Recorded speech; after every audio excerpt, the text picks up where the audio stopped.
दिन थिला भारी आदर थिला एबे अलड़ा हो जाइछि टाइपर मेसिन। जुग परिवर्तन हेबा सहित बहुत गुड़िए जिनिस मनिषर अलड़ा हो जाउछि। दिन थिला सेही जिनिस गुड़िक मनिष बहु मात्रा रे कार्य लागुथिला। सेथिमध्यरु टाइपर मेसिन अन्यतम। एही टाइपर मेसिन सरकारी और बेसरकारी कार्यालय रे बहुल भावे व्यवहार हेउथिला, किंतु एबे एहा अलड़ा होई पड़िछि। दिन थिला ए टाइपराइटर मेसिन समस्तंकर प्रिय थिला। एमिति कि ए टाइपराइटर मेसिन विभिन्न सरकारी कार्यालय सहित बेसरकारी स्तर में मध्य व्यवहार हेउथिला।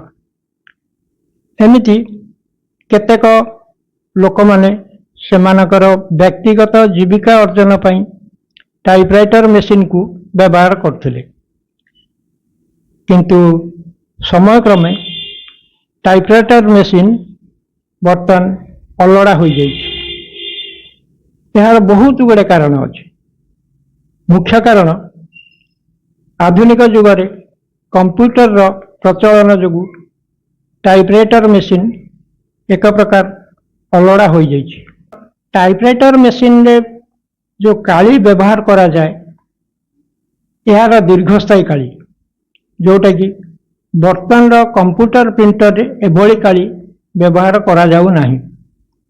देखा जाइछि जे बर्तमान ब्रिटिश अमलर जो डॉक्यूमेंट्स गुड़िक टाइपराइटर रे टाइप करा जाइथिला ताहा एबे सेही भली अवस्था रे अछि। होयत तार कागज खराब हो जाई पारे, किंतु अक्षर ठीक सही भली भाव रे अछि। किंतु वर्तमान प्रिंटर बा प्रिंटर रो काली ता देहरे प्रिंट कला बेलू से अति बेसी रे 15-20 वर्ष रोची, तापर तार मन को मन लिभि जाउछि। तेणु एथिपई टाइपराइटर को बहुल भाव से व्यवहार करा जाउथला।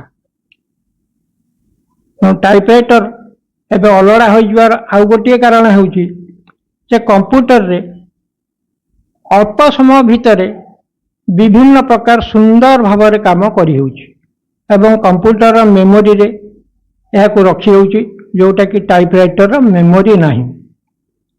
कंप्यूटर रे गोटे कॉपी को बाहर करिया पई जेते इच्छा सेते बाहर करी हबो, किंतु टाइपराइटर रे ताहा करी हो नथला।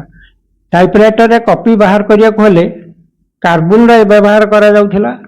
कार्बन रे अति बेसी हेले 3-4टी कॉपी बाहर करा जाउथला, किंतु जदि 30-40 कॉपी आवश्यक पड़थला तेणु ताकू आउ थरे टाइप करिया पड़थला, जोटा कि कंप्यूटर पई सेटा आवश्यक नाही। एभली अनेक गुड़िए कारण अछि जा फल कि टाइपराइटर मेसिन जतबे बंद हो गला सेतबे बहु लोकंकर जीविका भी बंद हो जाइछि। सरकार जदि पुनर्बार कार्यालय मानकरे टाइपर मेसिन प्रचलन करते तेबे हुए तो टाइपर मेसिन पुणी थे बाजार रे उपलब्ध हुअंता, नचेत एहा किछि दिन परे मानव समाज पई एक छवि हुई रहिछिबो। Jajpur Manisha Rout report, news 18 local.